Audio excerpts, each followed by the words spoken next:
อนอบน้อมแด่พ่อแม่ครูบาอาจารย์ขอเจริญสุขเจริญพรออกตนญาติโยมญาติธรรมทั้งหลายมื้อนี้ก็จะพามาเบิ่งวิธีตรงน้ำอีกเนาะมื้อนี้ก็ฝนตกบ่หลายก็เลยสิเอาสังกะสีมาเพิ่มมาตรงเพิ่มเนาะเดี๋ยวเฮาไปเบิ่งกันเลยเด้อญาติโยมสาธุตอนนี้พ่อใหญ่สังกะลีกำลังขุดลักอยู่ว่าโต้งน้ำมื้อนี้ก็ได้บ่หลายเด้อญาติโยมนี่ฝนตกบ่แห้งมื้อนี้ได้น้ำใส่บ่หลายเอาใส่สังกะสีละคอยโต่งเอาทีละนิดนี่ไหลทีละหน่อยนะคอยอดคอยอ้อมเอาคอยใส่คอยโคมไปแล้วเนาะมื้อนี้ได้ฝนบ่แห้งใส่สังกะสีอันนี้เป็นคติเตือนใจได้ออกตนญาติโยมเหมือนกับออกตนญาติโยมคอยเก็บคอยอดคอยอ้อมไปแหละนี่เฮ็ดกับพ่อใหญ่สิเปลี่ยนใหม่เนาะตัวนี้มันบ่แห้งนี่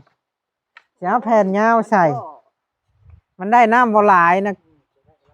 ได้น้ำบ่หลายก็เลยสิเอาออกใหม่เด้อญาติโยม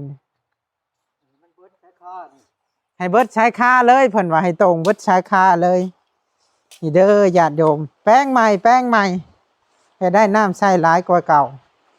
บางทีพ้นมือได้พ้นตกหน่อยเนาะเฮาก็จะมีน้ำใส่ปัดญาติโยมล้างถ้วยล้างหยังกับเบิดไปเนาะปัดพ่อแม่ครูบาอาจารย์ก็ใส่น้ำสร้างบ่สะอาดเดี๋ยวจะพาไปเบิ่งน้ำสร้างมันจะเป็นสีขาวๆแบบนี้เวลาใดขึ้นมาคันได้ตอนใหม่ๆนะบ่เป็นเนาะผ่านไปชั่วโมง2ชั่วโมงแล้วเป็นแบบนี้ก็จะบ่ได้อาบเนาะจะใช้สำหรับอยู่ในห้องน้ำเด้อญาติโยมอันนี้สาเหตุที่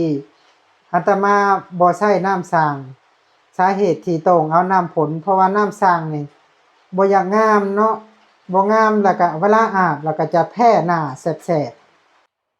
นี่เด้อญาติโยมถ้าหากผู้ใดเลื่อนมาเห็นคลิปนี้ขอจงมีแต่ความสุขความเจริญเด้อหายทุกข์หายโศกหายโรคหายภัยหายพยาธิโรคาเด้อเอาสาธุ